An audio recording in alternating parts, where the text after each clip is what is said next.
सृष्टि के आरंभ के समय जब कुछ भी नहीं था, केवल अनंत अंधकार और निर्विकार स्थिति का अस्तित्व था, तभी एक रहस्यमयी शक्ति ने अपनी उपस्थिति महसूस कराई। यह शक्ति कोई और नहीं बल्कि भगवान विष्णु थे। वह शक्ति जो असीम और अनंत है, वह ब्रह्मांडीय विस्तार के बीच खुद को प्रकट करने के लिए तैयार हो रही थी। भगवान विष्णु की उत्पत्ति कैसे हुई? क्या वह भी किसी क्षण में उत्पन्न हुए, या फिर वह हमेशा से थे, अनादि और अनंत? जैसे सृष्टि के आरंभ में जो भी था वह एक रहस्य ही था। पुराणों में भगवान विष्णु के उत्पत्ति की कई कथाएं हैं जो हमें बताते हैं कि वह ब्रह्मांड के पालनकर्ता, रक्षक और सृष्टि के नायक हैं। विष्णु जी का जन्म, उनकी उत्पत्ति सभी रहस्यों की तरह धुंधली और गहरी हैं। कहते हैं कि वे शेषनाग के ऊपर शयन करते हैं, जहां हर दिशा में अज्ञेय और रहस्यमय ऊर्जा का प्रवाह होता है। ऐसे में क्या आप कभी सोच सकते हैं कि इस अनंत ब्रह्मांड का आरंभ कैसे हुआ? वह शक्ति जो सब कुछ उत्पन्न करती है, वह शक्ति जो सभी को बचाती है, वह शक्ति किस रूप में पहले थी? यही सवाल हमें आत्ममंथन की ओर ले जाता है और हमें इन रहस्यमयी कथाओं के माध्यम से एक मौका मिलता है।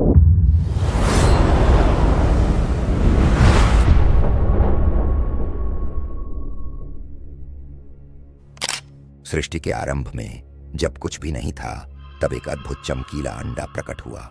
वही अंडा था जिसमें भगवान विष्णु ने अपनी साकार रूप में जन्म लिया। यह घटना जो रहस्यमयी और अलौकिक है, शास्त्रों में बहुत ही गहराई से वर्णित है। कहा जाता है कि परमात्मा ने अपनी अनंत लीला से 24 तत्वों से युक्त उस अंडे का निर्माण किया। उसी अंडे से भगवान विष्णु का साकार रूप प्रकट हुआ, जल की रचना की और हजारों दिव्य वर्षों तक उसी जल में शयन किया, और तभी से उनका नाम नारायण पड़ा। आपो नरा इति प्रोक्ता आपो वै नरसूनवः अयनम तस्यता पूर्वम तेन नारायण स्मृतः। नारायण शब्द का अर्थ जल से जुड़ा हुआ है, क्योंकि जल में ही भगवान ने विश्राम किया। उस समय भगवान विष्णु केवल आत्मा के रूप में जल में थे, लेकिन जब उन्हें और अधिक होने की इच्छा हुई, तब उन्होंने उस अंडे को 3 भागों में तोड़ दिया। अब यह रहस्य और भी गहरा हो जाता है।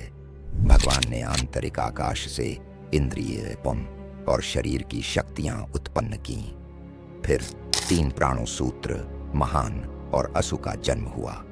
अंडे से उनका मुख प्रकट हुआ और उस मुख से वरुण देवता का जन्म हुआ। जल और वरुण देवता का संबंध जुड़ा और फिर अन्य इंद्रियां भी उत्पन्न हुई। वाकई बोलने की क्षमता, नासिका सांस लेने की क्षमता, नेत्र, दृष्टि, कर्ण, श्रवण आदि। यह था साकार रूप में भगवान विष्णु का जन्म, जिनकी उपासना वेदों में पुरुष सूक्त के रूप में की जाती है। इस रहस्यमय रूप में भगवान विष्णु ने इस सृष्टि की रचना की और हम सबको उनकी अनंत लीला का साक्षी बनने का अवसर मिला। भगवान विष्णु के जन्म को लेकर पुराणों में अनेक रहस्य छिपे हैं, जिनमें से एक बहुत ही रहस्यमयी कथा शिव पुराण में वर्णित है। यह कथा न केवल हमें भगवान विष्णु की उत्पत्ति से परिचित कराती है, बल्कि हमें सृष्टि के रहस्यों में भी डुबकी लगाने का अवसर देती है। कहा जाता है कि एक समय की बात है, भगवान शिव और देवी पार्वती यात्रा पर थे। तभी अचानक भगवान शिव के मन में एक विचार आया, इस विशाल ब्रह्मांड में किसी और की भी उपस्थिति होनी चाहिए। यह विचार करते हुए भगवान शिव ने देवी पार्वती से कहा, हे देवी, इस भूमंडल में कोई और सत्ता भी होनी चाहिए ताकि यह सृष्टि संतुलित रहे। यह सुनकर देवी पार्वती ने भगवान शिव से कहा, प्रभु, आपके विचार में किस प्रकार का संशय है? क्या आप ये नहीं जानते कि इस संसार में सब कुछ आपके नियंत्रण में है? शिव जी ने देवी पार्वती के इन शब्दों को सुना और विचारों में डूब गए। तभी उन्होंने अपने वामांग पर अमृत का स्पर्श किया।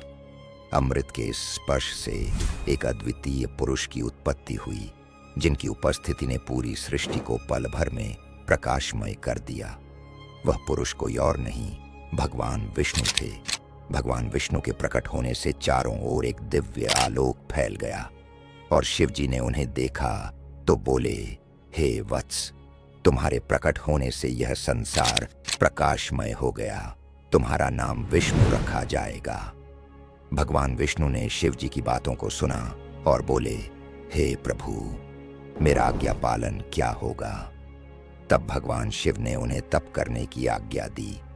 भगवान विष्णु के तप से इस ब्रह्मांड में जल की उत्पत्ति हुई और उस जल से जीवन का आरंभ हुआ। यही कारण था कि भगवान विष्णु सृष्टि के पालनहार के रूप में स्थापित हुए। भगवान विष्णु का नाम विष्णु शब्द से लिया गया है, जिसका अर्थ है प्रवेश या आगमन। पुराणों में भी कहा गया है कि विष्णु धातु का रूप ही भगवान विष्णु की शक्ति है, जो पूरे ब्रह्मांड में प्रवेश करती है और उसे संचालित करती है।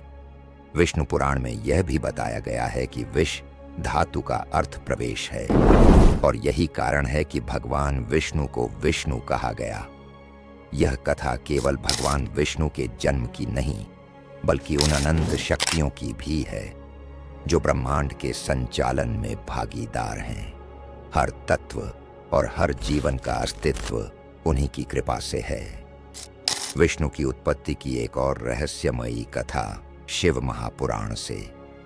यह कथा, जो शिव महापुराण के विद्यावेश्वर संहिता और रुद्र संहिता में वर्णित है, भगवान विष्णु की उत्पत्ति के रहस्यों से जब ब्रह्म यानी काल ने प्रकृति यानी दुर्गा से कहा, अब मेरा कौन क्या बिगाड़ेगा, अब मैं अपनी मनमानी करूंगा। यह सुनकर देवी दुर्गा ने विनम्रता से कहा, हे प्रभु, आप पहले मेरे बड़े भाई हैं और आपने ही अपने वचन से मुझे उत्पन्न किया है। मैं आपकी बेटी हुई और आप मेरे पिता हैं। ऐसे पवित्र संबंधों में संशय नहीं होना चाहिए। लेकिन ब्रह्म ने दुर्गा की बातों को न सुना और कहा, जो कुछ होना था वह हो चुका, अब मैं मनमानी करूंगा। यह कहकर ब्रह्म ने दुर्गा के साथ विवाह किया और 3 पुत्रों की उत्पत्ति हुई। ये 3 पुत्र थे ब्रह्मा, विष्णु और शिव, जो रजोगुण, सतोगुण और तमोगुण के प्रतीक थे। जब वे तीनों पुत्र जवान हुए तो देवी दुर्गा ने उन्हें अचेत कर दिया। फिर जब वे पुनः सचेत हुए तो भगवान ब्रह्मा को कमल के फूल पर, भगवान विष्णु को शेषनाग की शैया पर और भगवान शिव को कैलाश पर्वत पर स्थापित किया। इसके बाद देवी दुर्गा ने इन तीनों का विवाह किया और उन्हें 3 लोकों के मंत्री बना दिया। ब्रह्मा जी को रजोगुण विभाग का, विष्णु जी को सत्वगुण विभाग का और शिव जी को तमोगुण विभाग का मंत्री नियुक्त किया। लेकिन असली रहस्य यहीं खत्म नहीं होता। ब्रह्म यानी काल ने एक ब्रह्मलोक की रचना की, जिसमें 3 स्थानों को विभाजित किया। पहला रजोगुण प्रधान स्थान था, जहां ब्रह्मा जी और देवी दुर्गा रहते थे। दूसरा स्थान था सतोगुण प्रधान, जहां भगवान विष्णु और देवी महालक्ष्मी रहते थे। तीसरा स्थान था तमोगुण प्रधान, जहां भगवान शिव और देवी महापार्वती रहते थे। इन तीनों स्थानों की रचना में एक गहरी योजना थी, जिससे प्राणी जन्म, स्थिति और संहार के चक्र में फंसे रहते थे। इन तीनों गुणों से ब्रह्म यानी काल ने अपनी सूझबूझ से तीनों विभागों की रचना की थी, ताकि प्राणी अपने कर्मों के अनुसार जीवन के चक्र में बंधे रहें। इस प्रकार भगवान विष्णु की उत्पत्ति एक रहस्यपूर्ण और जटिल प्रक्रिया थी, जो 3 गुणों रजोगुण, सतोगुण और तमोगुण के आधार पर आधारित थी। भगवान विष्णु का नाम और उनकी उपस्थिति सृष्टि के संतुलन और पालन का प्रतीक बने। यही कारण है कि वे सृष्टि के पालनकर्ता के रूप में स्थापित हुए। तो दोस्तों, आपको भगवान विष्णु के बारे में यह जानकारी कैसी लगी, हमें कमेंट में जरूर बताइए। हम आगे भी आपके लिए ऐसी कथाएं लाते रहेंगे, इसलिए हमारे चैनल को सब्सक्राइब करना ना भूले। धन्यवाद।